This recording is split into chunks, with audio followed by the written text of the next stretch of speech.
Hey there! Welcome to the Health and Harmony podcast, where your health and harmony is our mission. I'm Chrissy Rice, a spiritual wellness coach, joined by Mike Fave, an independent researcher and health clinician. And on today's episode, we are going to talk about my favorite food group, sugar. So, Mike, why, or okay, not why, what is the difference between natural sugar and then man-made sugar and the sugar-free craze and all these things around sugar? We're going to get really deep into each of those. So let's start with all the different kinds of sugars out there. Yeah, so I guess we could break it down into man-made versus natural to start. Yeah. So the natural ones you have would be things like honey, maple syrup, and then you also have, I think, agave syrup, and then you could technically consider cane sugar a natural sugar to some extent as well, because both cane sugar and maple syrup are processed to get this like really rich source of sugar in the pure form, but they're still technically natural sources. Now, the unnatural sources, and this is somewhat arbitrary, but the unnatural sources would be like high fructose corn syrup or corn syrup, aspartame, sucralose, and any of the other artificial sugars. And then you also have things like erythritol and maltitol and xylitol and these other sugar alcohols. And I think the other one that would go towards the natural source would be stevia. Mm-hmm. So dividing them between natural and unnatural doesn't necessarily mean that the unnatural is automatically bad and then the natural are automatically good. There's actually some nuance for all the different pieces. And I guess we'll dig into that nuance specifically. The one thing I'll say, and the way we'll group them between kind of bad and good right now. So in terms of bad, I would put aspartame, sucralose, the sugar alcohols as in the bad category. And the reason I would do that, they have some negative effects on the microbiome, and then they also have some negative effects in terms of they're not actually providing you a carbohydrate source and a sugar source while they're still stimulating the taste of sweetness and whatnot. So the other thing, and the last piece I'd say, is they also can cause digestive issues, particularly the sugar alcohols. So erythritol, maltitol, and xylitol. Now, xylitol is a little bit special, and we'll talk about that one in just a second. But the other ones, not so great because of their effects in the microbiome. And then the sugar alcohols specifically will give people digestive issues. So bloating, gas, diarrhea, things along those lines. Now, the reason why you see that with the sugar alcohols is we don't actually absorb the sugar alcohols.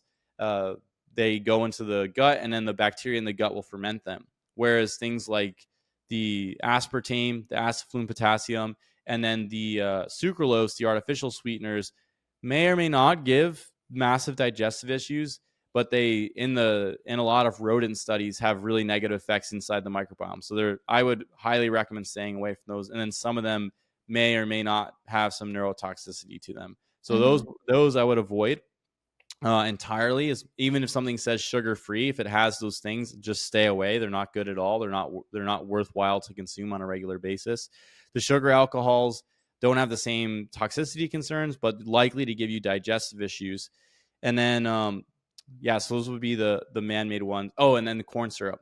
So the high fructose corn syrup, or even just regular corn syrup, is basically just corn fermented by bacteria to break down, or the corn sugar is fermented by bacteria, and then enzymes are used on a portion of it to produce a fructose content. And the fructose content ranges, but it could be 45% glucose, 55% fructose, or it could be 50-50. There's all types of ranges that they produce with the corn syrup. And the problem with the corn syrup is it's actually not as big as people think in terms of it causing obesity. There are all these other problems compared to white sugar.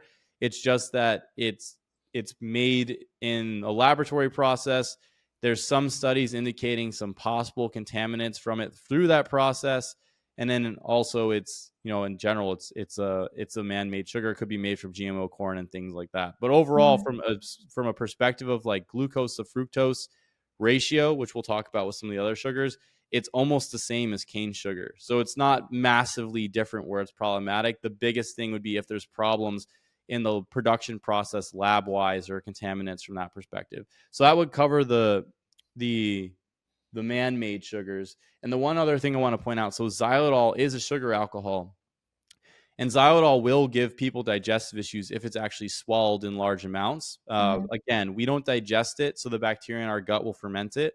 But xylitol has some unique properties inside the oral microbiome in the mouth because it helps to break down biofilms of a bacteria called Streptococcus mutans, which is one of the bacteria that's important for cavities and issues with teeth and gum disease and things like that.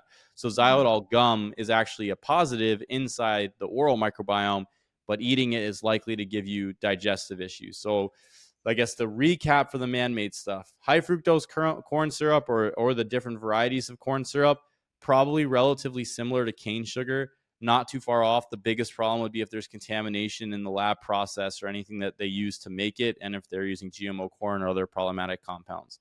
So that's the high fructose corn syrup. Acid flume potassium, sucralose, and what was the last one? Aspartame.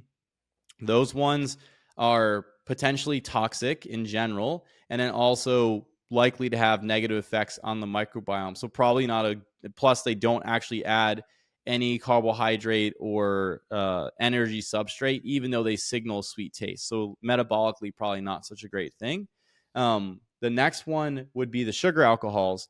The sugar alcohols, that's maltol, erythritol, xylitol, etc. Sorbitol is another one.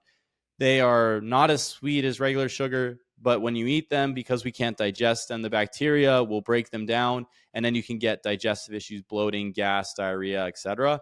And then xylitol specifically out of those has a biofilm disrupting effect on certain pathogenic bacteria in the mouth. So inside gum or in mouthwash, it's actually okay. It's not really a bad thing. You just don't want to be swallowing large amounts of it. So that covers the man-made sugar specifically. And then I guess we'll get into the natural ones, but I'll leave the floor here for questions. So I was going to say, I feel like the dentist recommends gum with xylitol in it because it's good for our teeth. And I remember years ago, because I try to find gum that has, well, for a while, I don't use gum anymore, but when I did use gum, I tried to find gum with real sugar in it, which when we were kids, they made gum with real sugar in it. But our teeth were also, I was always at the dentist with cavities. So there's a reason why they switched it. But I don't know, it's something that my body does with aspartame where I have it, my cousin has it, and my aunt has it. So I don't know if it's hereditary, but if I drink anything with aspartame in it, next day, bladder infection. So I figured this out at a very young age, like 16, I figured that out. And then I knew that going up through my life. And I first met my mother-in-law for the first time. And she was like, oh, so excited to have me over for dinner. And she served me this delicious fruity drink. And I was like, oh, this is so good. But I did not know that it had aspartame in it. It was like Crystal Light, which was like, it's just like water and aspartame. And then I was dying for the next week and a half. And I pretty much tell her all the time, she just tried to kill me on the first time I ever saw her. But so aspartame has a serious like physical effect on me. I have to make sure I don't eat any of it in anything, but they sneak it in to the foods that we eat. Yeah, so a lot of times if you're seeing something that says sugar-free or something like that, Yeah, it has that. and it's sweet, it's probably sucralose, aspartame, or the acid flume potassium. And again, so this is part of the problem with the grocery store labeling.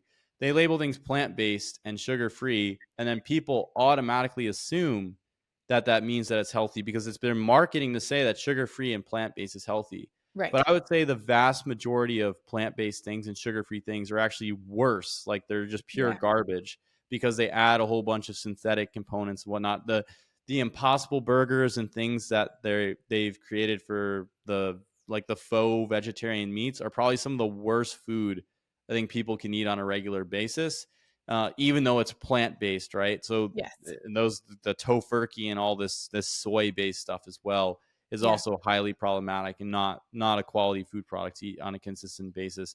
So I think the sugar-free or the plant-based or any of that type of labeling is useless. Even the gluten-free stuff now, just because it doesn't have gluten doesn't mean that it's healthy, because they just, instead of having gluten in it and wheat, they put a whole bunch of other things that may or may not be problematic, and then it's usually loaded with a bunch of other compounds just so that you can like have a bread product that actually is like bread but doesn't have the gluten in bread, so you get the Yeah. sponginess of the bread. But so, and they do that using like chemicals and gums and things like that. So it's still, those labels mean absolutely nothing. It just means they don't have sugar. It means that it doesn't have gluten, and it also means like for the plant-based stuff, that it's made with plants. And that doesn't mean that it's not toxic. It doesn't mean that it's healthy. It doesn't mean that it's safe or anything along those lines. It just Yeah. literally means it's made with plants. It doesn't have sugar, and it doesn't have gluten. I know. And our society is very afraid of sugar. Terrified. Terrified of sugar. I don't know why, but I think maybe a misconception of it being it's going to make you fat, or it's extra calories that you don't need, but your body actually does need natural sugars, not the synthetic ones. So I wanted to do this episode for people that have this misconception around everything should, sugar free is better because I'm not going to consume those calories. I'm not going to get that extra sugar. This is going to be healthier for me. But in the long run, it might not be healthier for you. Yeah. So that's another thing, is that, so this is a problem. People are all obsessed about nutrient dense diets, right? That's a whole thing now. You need to get all these nutrients. And while you do need to get your micronutrients, your vitamins and your minerals, you also need a certain amount of macronutrients. So you need to make sure that you're getting carbohydrate, fat, and protein, and sugar is a carbohydrate. And Right. so basically, when you go through the research and you look at the studies, when you feed people the same amount of calories, whether those calories come for starch or for sugar, in general, there's no difference in terms of weight gain. So it's not that sugar is uniquely fattening or anything along those lines. If anything, there's benefits to sugar, and we'll talk about that. Mm-hmm. It's particularly in the processed foods, it's way easier to consume large amounts of granulated sugar and refined processed foods Mm-hmm. in terms of calories than it is to consume whole foods that have sugar. So Right. sugar inherently isn't the problem. You actually need sugars on a regular basis for optimal health. Do you need sugars necessarily to live? Can you be on a keto or low carb diet and still live? No, you don't. Yes, you don't need to have the sugars. But if you want to have optimal health, you need to have carbohydrate, and carbohydrate is sugars. And even if you have a potato, which is starch, or pasta or something like that, which is starch, the body still just breaks it down to sugar. So it Right. cleaves the starch or breaks the starch chains down into singular molecules of glucose, and then absorbs them. So no matter what, whether you're eating bread, pasta, juice, anything, it's all getting eventually turned into sugars. And then we'll talk about there's different types of sugars, or monosaccharides. So we'll get into that. But something important to consider is that macronutrients, carbs, protein, and fat, are absolutely needed just as much as micronutrients, which is your vitamins and your minerals. So Mm-hmm. it's for optimal health, you want to be making sure that you're getting all of those things. And the question is not, oh, I just need to limit the sugar or limit carbs or limit fat or limit protein. The idea is you want to make sure you're eating enough for what your body needs. So how much energy does your body need? How much calories does your body need on a regular basis? And then the next question is, how much protein do you need? So you figure that out. And then from there, you figure out how much carbs and how much fat you need as energy sources, because the protein is a structural source. So the question is not, oh, I need to be in this restriction mindset, this limiting mindset.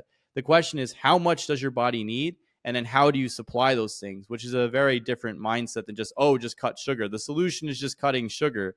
It's like, the reason I think people think that is because a lot of times sugary foods are like cookies and cakes and things Yeah. along those lines, which are problematic.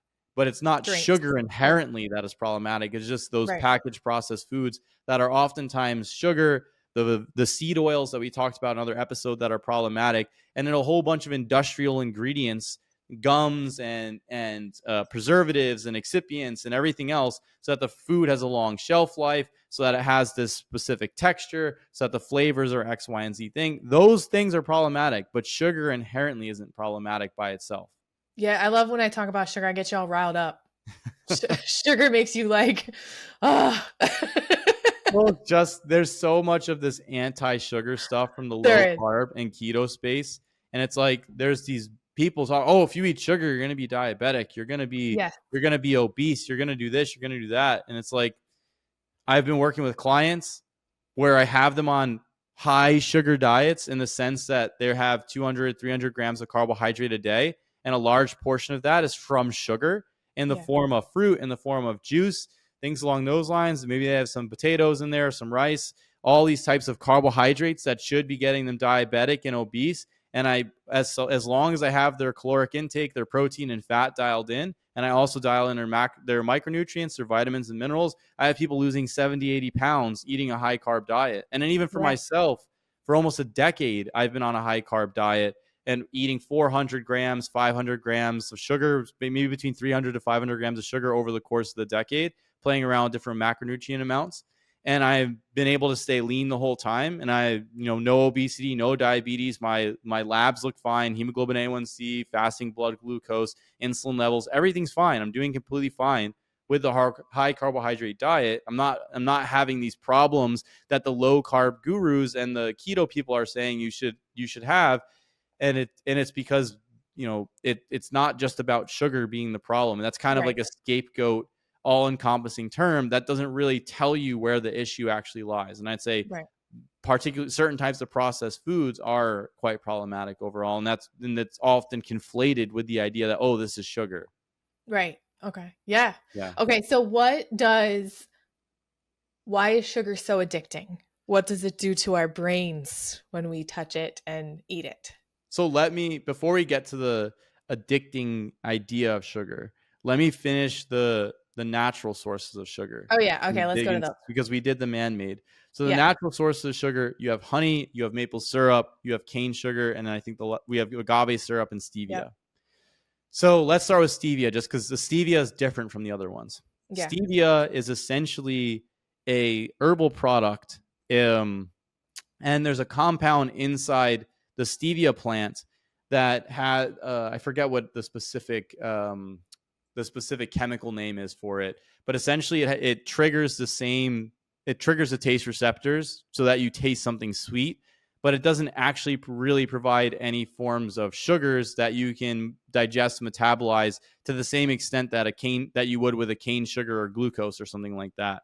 Right. So it's a sweetener without actually having much caloric or carbohydrate or nutritive value. So it's really just that. Is it bad? It's not terrible, but for a lot of people, can I still use some stevia and it's fine. But basically the goal would be to just have enough carbohydrate for what you need. And oftentimes that allows to have a small amount of granulated sugar in the diet, cane sugar or maple syrup or honey, if you want to make tea or coffee or something along those lines. So it's not a problem. I don't think it's absolutely necessary to have stevia.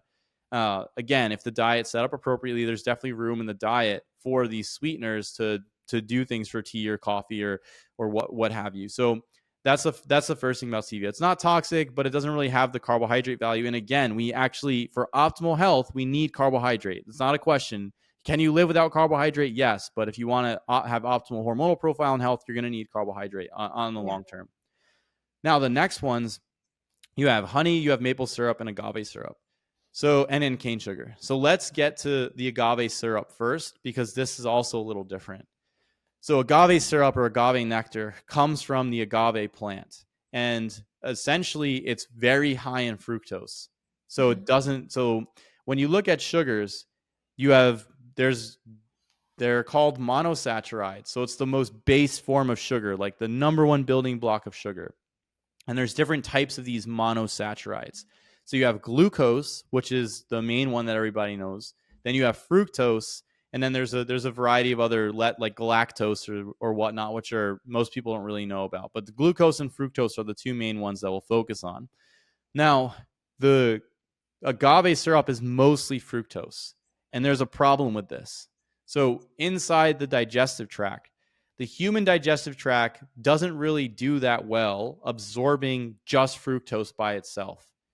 But what happens is, after a certain amount, and the amount is variable person to person, but for some people, excess of 5 grams of fructose, they won't absorb. And then other people, it could be up to 50 grams of fructose by itself. That's like their limit where they can't absorb more than that. And it really depends on the person. So what happens is, inside the intestine, in order for you to absorb fructose, you need to have glucose present. So glucose and fructose kind of link arms and walk across the intestinal lining together. If you just have fructose, you won't be able to absorb all the fructose, and then it gets left inside the intestine. And what happens is the bacteria in the intestine start to metabolize that fructose and turn it into a bunch of different bacterial products that are problematic, things like endotoxin, which we can talk about in other episodes. These are basically bacterial toxins in the intestine. And those bacterial toxins are what causes the problem with fructose. It's not inherently fructose that is causing the issue. It's when the bacteria ferment this fructose in large quantity and produce things like endotoxin and whatnot. And inside the rat studies, that's what they basically find when they give rats high amounts of fructose, free fructose in the intestine, so just fructose, no glucose. They start to see that the amounts of endotoxin that the rats have going to their liver are quite high. And so that's agave syrup, really high in fructose, probably going to give people digestive issues because, again, if you're not absorbing the fructose, the bacteria are going to ferment it and produce gas and all these metabolites. And it also can cause problems with the liver long term because of the intestinal issues. Now, the other thing is massive doses of fructose by themselves can possibly cause metabolic issues over the long term because of how fructose is digested and metabolized. Now, if you have glucose present, that problem is really like a non-issue, especially in the context of a meal that has protein and fat, fructose, glucose, and all the plant compounds and micronutrients, vitamins, minerals, all this type of stuff. So that's not an issue. But if you just have really large doses of fructose in the intestine, in studies, it doesn't do so well. So agave syrup I would avoid just because it has only fructose or a really high ratio of fructose to glucose. So that's specific for the agave syrup. Any questions on that one, Chrissy, before I jump to the next one? No, I actually liked agave before I learned all about this health stuff, and I used a lot of that. So I went from like white sugar. It was like a process, it's like a staging of your life. So I went from white sugar, then I went to agave. Now I'm on honey and maple syrup, but like there's like a phase that I went through. So I did go through my agave phase. Yeah. And the other thing about agave is because it doesn't have glucose, they say it's good for diabetics because it won't spike your blood sugar. And it won't spike your blood sugar because fructose doesn't really spike blood sugar. What happens is the fructose, goes to the liver and gets metabolized mainly at the liver. And then it doesn't really like get pushed out into the bloodstream in any high amount. So the fructose won't drastically from agave or in general won't drastically increase blood sugar, but it in large amounts by itself, I say it's probably not ideal. All right. So now after agave, let's go to regular cane sugar, granulated sugar, white sugar. It's basically the same thing. There's not really much difference between the brown sugar or the white sugar or anything like that. Yeah. Now, sugar or cane table sugar or however you want to call it is 1-to-1 glucose to fructose. So it's 1 part glucose, 1 part fructose. So that excess of fructose isn't really a problem. And again, even high fructose corn syrup, which has a higher amount of fructose to glucose, so it's like 55% fructose, 45% glucose, it's still not that much of an issue because you don't have that much more fructose than glucose. You'd have to eat a really high amount of the high fructose corn syrup for you to have an issue with the fructose amount. So if that's also not an issue. So cane sugar, table sugar are also no problems in terms on that front. The problem with cane sugar and table sugar, there's not really that much vitamins and minerals with it. So and then they also don't have the protective plant compounds that you would have with whole fruit or fruit juice. So the problem is, number one, when you're metabolizing large amounts of sugar or large amounts of sugar become your carbohydrate source, you can start to rack up nutrient deficiencies, B vitamin deficiencies, mineral deficiencies, because these things are needed to process and metabolize that sugar. So it's not good long-term to create a diet around that. Not only are they using those resources, but then you're also not providing those resources, and you're taking out other things from your diet and you're filling it up with this refined granulated sugar product. So that's not ideal. Right. The other problem is long-term high amounts of granulated sugar in the diet can shift the microbiome in a negative way because it doesn't have the protective plant compounds and the fibers and things like that are helpful in adjusting the microbiome. So you don't want to, like, a small amount of those things in a diet are fine, but a large amount can start to cause some microbiome issues as well. So you really want to make sure that you're not making the vast majority of your diet cane sugar, even though a lot of it is absorbed, because you have the microbiome problem. And then you also have the vitamin and mineral problem. So that's the problem with cane sugar table sugar, brown sugar, white sugar, all that type of stuff. Now, honey and maple syrup are a little different. So honey and maple syrup don't really have that much nutrients either. They don't really have vitamins and minerals. It's mostly just sugars. And again, the honey and maple syrup are mostly 1-to-1 glucose to fructose. Now, different types of honey from different flowers or different plants may have a different ratio of glucose to fructose. If the pollen or nectar of that plant has a higher fructose content than glucose, that'll alter the honey. So that's like if you're looking at something like a buckwheat honey versus a rapeseed honey versus clover honey versus orange blossom honey, all of these types of things will change the composition of the honey. It'll also change the mineral content and the vitamin content. So some honeys actually can have a decent mineral content, like knotweed honey can have a decent potassium content, whereas other honeys have like absolutely none. So the honeys are variable. And also, the one nice thing about honey is honey can be really high in plant compounds, those antioxidant compounds, the polyphenols. And so that with that, the honey can be helpful for people because you're taking in the honey, you have the glucose and fructose probably close to 1-to-1, so maybe not so much digestive issues from it. And then you have the plant compounds that still modulate the microbiome and have a whole bunch of other health effects.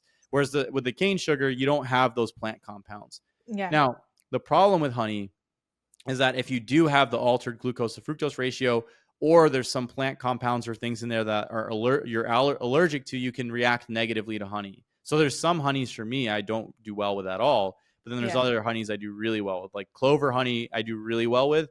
But when I was doing like wildflower honey, I was getting weird rashes and stuff from it. And I think that's because of some of the plant compounds inside the honeys. Yeah. Yeah. Now, did you want to say anything about the honey piece before I go to maple syrup? No. Go ahead. Go to the maple syrup. Okay, awesome. So the maple syrup it's basically just maple sap, like sap from the maple tree, boiled down to be really high in sugar content. Yeah. So the maple syrup has some minor amounts of vitamins and minerals. I think it's vitamin B2. So I think it's B2, which is riboflavin. It has some decent amount of it. I'll have to double check on that one, but I think it is B2. And I think it also has some manganese, but it really doesn't have any other vitamins and minerals to a large extent. But it also does have the plant compounds. And the maple syrup is like, since it's not variable as much like the honey, you're less likely to have weird responses to it. So basically the maple syrup is usually fine.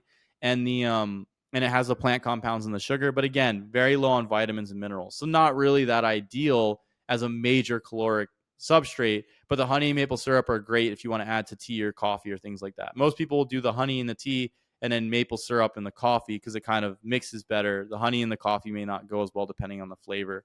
So that's there's some other ones I want to mention, but I want to leave the floor here for you, Chrissy. I was going to say, so as far as all of these go, all of these sweeteners, all of these sugars, the two that you're recommending to be sweeteners of some, because we can't put like pineapple juice in our coffee, right? To sweeten it. Yeah. So unless you want pineapple coffee, some people might be into that. But if you want to sweeten something that you want to keep the natural flavor of, honey and maple syrup are better options to go with than the other synthetic sugars versus cane sugar and white sugar and all that stuff. Is that what you're kind of going for here? Yeah. So in the hierarchy, I would say top of the top would be honey and maple syrup. Then you could do like cane sugar, so the brown sugar or white sugar or something like that. Yeah. And then everything else below that I wouldn't use. So those because you already have these three choices, so you don't need anything else below that. Yeah, and they're readily available, right? Like no matter where you go, you can get, even in like airports, like you can get sugar and you can get often get honey and stuff. Like even McDonald's has, I think, little honey packets or something. So yeah, honey's come a long way. Like now people are realizing honey is a thing. So yeah, those are all great sources. I want to mention another one for people that is an interesting source. So the problem with all these so far, even honey and maple syrup, is the lack of nutrients.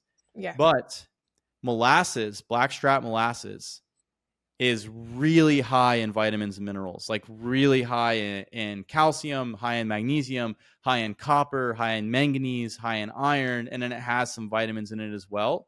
So blackstrap molasses is a great source of vitamins and minerals, and it's a sweetener. Now, the problem with molasses is that it also is a little bitter. Like, it also doesn't have a good Yeah.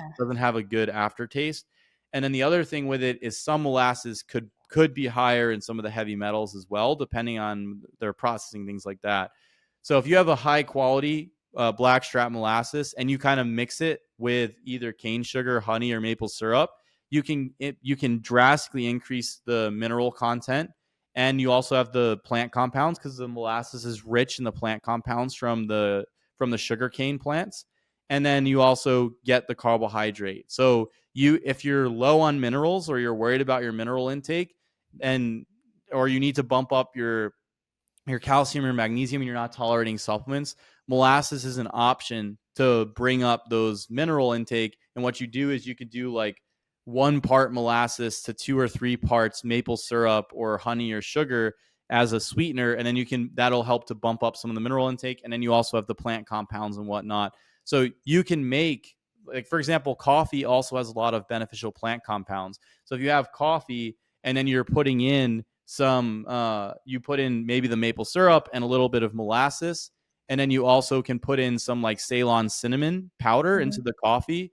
What you wind up doing is making like a drink that has the plant compounds, that has the carbohydrate, and then has some of the vitamins and minerals. So the plant compounds come from the coffee, come from the Ceylon cinnamon, and then come from the molasses, and then or the maple syrup, and then the carbohydrate would come from the molasses and maple syrup.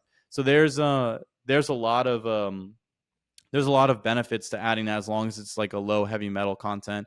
And then the last one I want to add is, if you are worried about some of the mineral intake, there's a company called Mount Capra, and Mount Capra makes a goat mineral whey. So what it is like a portion of the whey protein from the goat milk that's really high in minerals, and the minerals are like calcium and potassium. So you can have your coffee, and then you can add in the Ceylon cinnamon, and then you can add in the maple syrup, and then you can add in the molasses, and then you can add in the mineral whey.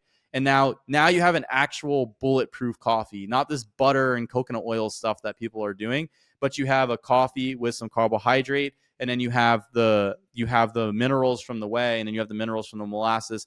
The other thing you can add there too is like a collagen protein powder as well. And the collagen will give you some good amino acids, things like glycine and whatnot, which are anti-inflammatory. They have a beneficial effect on blood sugar regulation. It protects the liver, all this type of stuff. And then, so with all of that together, and then if you want to put a little cream in there as well, if you do cream in your coffee, now you have a true bulletproof coffee, right? Because you have the good fats from cream, you have the minerals from the whey and the molasses, and then you have the amino acids from the collagen protein, and you have the plant compounds from the cinnamon and the maple syrup and the molasses, and you also have the carbohydrate from the molasses and the maple syrup. So that would be like, this the way you start to combine these things, because so that you solve the problems from some of them, like where maple syrup doesn't have as much vitamins and minerals, but it has the carbohydrate, and then it has some plant compounds. But the coffee and Ceylon cinnamon are obviously much higher than the plant compounds. So there's like a lot of mixtures you can make with these things, and also it tastes really good, that covers all of these different bases. Yeah, I know. I made a drink I use the whey protein instead of the goat protein because I don't really like the goat protein much. Yeah. But that froths really well too. So it makes your drink like creamier, I want to say, without any cream to it. The whey protein makes it thicker. It's really good. And it gives Yeah. it froth on top. I don't know, it looks fancy. Yeah. I mean, there's a lot of different ways you can go about the recipe, and I recommend that people, tweak things to their own context and specifically what works for them. Yes, And yeah. yeah, Because because some like, people might like them a little more sweeter. Some people might not like that sweet taste. So you have to put in what works for you. yeah, of course. I mean, for you, like, I like the goat whey protein, whereas Yes. you don't like the goat whey protein, so you use Right. cow whey protein. Yes. Um, the mineral whey is a little bit different though than the goat whey protein powder. Hmm. Um, the mineral whey is not like so rich in protein. It's just basically like the minerals. Right. So that calcium, the potassium, all this type of stuff. Does it taste Yeah. like the goat protein though? I don't Be think so. I honest. think it's like it has less of that, of like the goaty flavor, Yeah. I don't know. Goat protein tastes like goat feet to me. Just does. Like I can't explain it, but It just does. But some people love it. Yeah. Yeah, I mean, the thing about the goat whey versus the cow whey is, and this I know is a tangent, but the goat whey protein structure is different. So it doesn't contain some of the inflammatory peptides that cow Yes. protein can have, or if people are allergic to the cow protein, they may do better with the Yes. goat protein. So that's really the use for the goat protein. They also may find that they digest the goat protein better. Yeah. So it's again like if you digest both fine and you like cow better, then go with the cow whey. If Yeah. you digest the goat protein better, even though you like the cow whey taste a little better, you're probably going to want to go with the goat whey because you'll feel Right. better otherwise. So Yes. again, a lot of it is like dependent on the person, and this is why we dial things in with people to their specific context and figure out what works for them. And like obviously, there's 100,000 ways to skin the cat, and it's just figuring out Yes. which way works for you and dialing that in instead of having like this really rigid. If you don't do it this way, it'll never work. Oh no. Yeah. No, you can't be rigid with this. You have to be open. Yeah. Okay. I think that covered all the All natural of sugar sugars. sources, right? I It guess did. the last piece to talk about is like really good sugar sources that cover these bases inherently is fruits and fruit juice. So if you're Yeah. having, when we were talking about the 1-to-1 glucose to fructose ratio, the fruit juices that cover these bases are orange juice, grapefruit juice, pomegranate juice, grape juice, and then pineapple juice. There's other juices that you can find or from other fruits that cover the bases as well. But those 5 that I just mentioned are the ones that are most easily found inside the grocery store for most people. And Mm-hmm. so they're 1-to-1 glucose to fructose. They have the vitamin and mineral content. Like if anybody's interested, you can look in Chronometer, the app we use to track food, and then you can put in like 32 ounces of orange juice or grapefruit juice or something like that, and you'll come back and see, oh wow, it's like quite dense in vitamins and minerals. And Yeah. then like whole fruits and things like that. So whole fruit, dried fruit, frozen fruit. If you do cooked fruits, if you make a shake blending the juice and the fruit together, those are rich in the vitamins and minerals, and it's rich in the plant compounds. And if you're mixing with the fruit with the juice, you have the fibers and whatnot. So you're modulating the microbiome in a beneficial way. So I'd say the Mm-hmm. top of the top is fruits and juice. And then you have things maybe like the molasses, honey, maple syrup, and then you have the cane sugar after that, and all of the other sweeteners. Unless you're using the xylitol for gum, I would just completely avoid and not use. And that sugar-free stuff is basically a waste of time. Overall, if anything, it's like if you see sugar-free and you look at the back and you see the synthetic things, it's just not food. Like I don't even consider Yeah. it food. It just be like garbage industrial products. Yeah. Yeah. Yeah. It's like chemicals almost. Exactly. Yeah. It's not Yeah. even, again, and this is why I was talking about is you need carbohydrate Yeah. to have optimal health, especially just in general. Like you can live without it, but if you want optimal health, you're going to need carbohydrate. So doing things that get rid of the carbohydrate is like, it's a weird way to think about things. Yeah. Yeah. Reprogramming is what we need. Yeah. And then I think, Okay. go ahead. I was gonna say, so let's talk a little bit about what the sugar does to our brain and our body when we're eating it almost. Yeah. So sugar, and we were talking about this before we Mhm. started recording here. What happens is sugar lowers stress. So there's a reason when people are under stress that they reach for sweet things, because the sweet foods, the taste of sugar lowers the stress hormone cortisol. And the reason why is cortisol is a hormone that your body uses to break down your muscle proteins and bring those muscle proteins to the liver and then convert those muscle proteins to sugar. Also breaks down your fat stores and converts the backbones of the fats called glycerol to sugar as well. So that's cortisol, that's glucagon, all these types of hormones. Now, sugar lowers those hormones. So when you have carbohydrate, you take in the carbohydrate, it induces the release of insulin, and the sweet taste plus the carbohydrate and insulin lower cortisol, lower glucagon, and lower another hormone, adrenaline. So they lower stress hormones directly. So people are like, oh, I'm addicted to sugar. I'm addicted to sugar. It's like, that is not addiction. That is your body telling you you need this thing to keep your stress low. The Yeah. problem is like, what are you using to hit that sweet taste? When I was a nurse, when I was working in the ICU, we would be at the nurse's station and the nurse would be there, and somebody would always bring them food. They'd have donuts, and they would have, whatever, like all this garbage food, cakes and cookies and whatever else.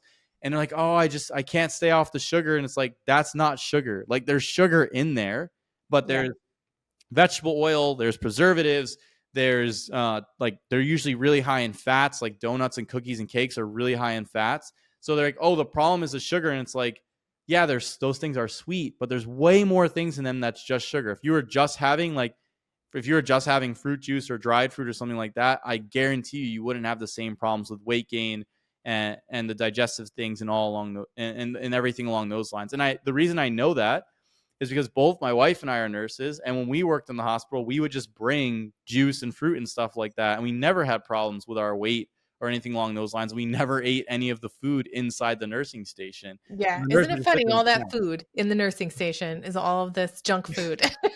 Well, the patient's family members bring it Yeah. in to say thank you, and some nurses would always bring coffee and donuts or something like that to work. It was Yes. So yeah, so like they're sitting there and like, oh, I'm can't stay away from sugar, and it's like, no, you can't stay away from fat that's in the form of vegetable oil, sugar, industrial additives, and then like a refined flour and wheat products that have a Yes. whole bunch of like reduced iron particles and things like this that are all problematic for the digestive tract, for metabolic function, etc. So it's, again, like, it's not just the sugar, but people think, oh, it's the sugar because it's sweet, because like the Yeah. immediate taste that you get is sweet. But the reason the nurses are reaching for this is because it's such a stressful environment that they're trying to cope with their stress. They're trying to lower their stress by eating sweet things. And again, inside the research, when they give people who are undergoing athletic events and are like under stress from the athletic events, like cortisol levels are elevated, they give them just a taste of something sweet and it lowers stress. It will lower the cortisol levels. So the taste of something sweet, the release of insulin, all of these things directly lower stress. And there's a Yeah. reason why we crave those things. It's not an addiction. It's a coping mechanism built into our biology to deal with stress. Yeah. It is. It works every time though. I mean, Yeah. a bowl of ice cream when you're having a really bad day does taste really good. Yeah, yeah, and there's a reason that people go to food as a Yes. coping strategy. And I think that that's actually a really good coping strategy. Like, a lot of, oh, you're going to do this, you're going to gain weight, you're going to be obese, you're going to have diabetes, you're going to have these problems. Like, if you choose the right foods, you can cope. You can use food as a coping strategy if you Yes. choose the right foods. So it really comes down to what foods are you choosing. So again, that could be like that, the true bulletproof coffee that we just talked about. Like, Yes. I don't want to steal the bulletproof brand's thunder. It's kind of like making a joke or playing on the Yes. Yes. idea, but like actually having that coffee with some carbohydrate. And then also you could do juice, you could do fruit, and then even some like starch sources. Like if you add some potatoes or some rice, well, the potatoes would be better than the rice, but you add the potatoes, you could do yams, you could do rice, and then you can add a little bit of salt, and you can add some like either butter or olive oil to them. And they also are rich in vitamins and minerals, rich in carbohydrate. And then you would have the salt. You'd be adding some of the salt, and you add some of the fat. And those are also a great carb source, which again, this is why another thing that people reach for under stress is salt. Like, they get salt Yeah. cravings because Yes. you release another hormone under stress called aldosterone. When you and the glucocorticoids can kind of trigger some of these mineral corticoid receptors. So aldosterone is a mineral corticoid, and so taking salt actually lowers those hormones, because Yeah. all of these hormones like mineral corticoids, glucocorticoids, adrenaline, they all come from the adrenal glands. So the adrenal glands are producing these. And so basically the things that people crave when they're under stress are all the things that lower these hormones, right? So salt Right. lowers aldosterone, and then the carbohydrate and like the cravings for fat lower cortisol, and they lower adrenaline. And so that you're basically, your body's saying, hey, instead of us breaking down our own structure to produce this sugar and to give you this energy sources, why don't you just eat it? Why don't you just get it from the environment so we don't have to degrade ourselves? And so Yes. that it's a really intelligent strategy. But again, like, you just need to make sure you're eating the right food and not this industrial garbage food that the big corporations have flooded the market with and the food supply with. And that's the problem, right? It's so easy to get bad food. You have to actually have a PhD to figure out which food Seriously. is the good food to have. Yes. My daughter and I will spend minutes, like minutes and minutes and minutes, standing at a section of the grocery store just reading the backs of every single box. Like she wanted to have some sort of like granola bar. I ended up making our own because we would read granola bar after granola bar after granola bars back of their box. And it was just like all of this stuff that she didn't want to eat. Like we didn't want to put it in our bodies. So inflammatory stuff, like toxic stuff, chemicals, preservatives, like all of these things. And I'm like, forget it. This is going to make us some granola bars. But you need a PhD to go grocery shopping. Yeah, it's gotten out of control, particularly in the US. Like in other places in the so in Europe, at least in my experience, besides the UK, the food supply is a bit better, right? Like there's still good choice. They're still flooded Yeah. with like packaged foods and garbage foods, but you can still get like the food supply is still pretty good. But then in the US, like it's just, especially depending on where you go, but like some place like particularly in the South, it can be really bad, like some of the food Yes. supply. And then I mean, that's not even just South. It's kind of all over, like all the U.S. grocery stores, unless you're going to some expensive fancy store like Whole Foods. Yeah. Like you can buy a lot of like really garbage food. And then even when I was in Asia, like the market is flooded there with like these chips and crackers and pastries and things like Yes. that with like bad ingredients. Like they're picking up, at least in the Philippines, like the U.S. culture for some of the food and like the vegetable oil craze and stuff like that. And Yeah. it's going to be really bad long term, I think, health wise for the people. Um, but yeah, it's really hard. Like you have to know what you're doing. Like I don't think a lot of people are aware how bad the foods are. And like They're not. for me, the way I personally have gone about it over time is I look at these things like that's just not food. Like I know what Yeah. food is, but this stuff over here, like this is just not food. And so Mm-hmm. I think that's a helpful mindset to look at for some of the stuff. Like I wouldn't even feed my, if I had like a dog, like I wouldn't even feed my dog some of this food because it's so bad. It is. I know. It is. All right, let's summarize this episode because I have like one little piece of summarization for everyone. I was thinking when you were talking about the anxiety and then you want to go for the sugar. I would say one of the good summaries of this episode is that if you manage learn how to manage your anxiety, you're going to crave sugar less. Because I know that happened for me. So the more that I got my anxiety under control, the less and less I crave sugar. Yeah. So what I'd say with that too is that I think part of the way that we were able to get your anxiety under control though was we made sure that you were eating, as I said in like the beginning of this episode, you were eating enough carbohydrate, protein, and Right. fat, and like you had enough energy on board on a regular basis. So your Right. body was supplied with all the resources it needed to make energy and to have solid mental function, to make neurotransmitters in the brain and to organize your hormones effectively. Like we solidified it. So then you didn't have the anxiety as much, and then you also didn't need as many coping strategies for stress. Right. And then on the flip side too is like people are like, how don't you don't have any cravings? Like my wife's father was asking me the other day, he's like, so like what are your cravings, like what are, it's like I don't have cravings. And he's like, how do you not have cravings? Like because I eat as much salt as I want, and I eat as much sugar as I want, and I eat as much fat as I want, and I have it kind of organized. So I figured out what is my caloric target that I need to hit. And so for me, with my activity level and everything I'm doing, that winds up being like 3,300 calories a day. Mm-hmm. And then basically I'm able to, like I just eat, I'm at like 430 grams of sugar a day. And so like I'm not craving sugar because I just Right. have it with my meals, and I'm not Right. craving fat because I just have it with my meals. So I've structured my diet so I'm eating 3 or 4 times a day. For me, it's 4 times a day usually.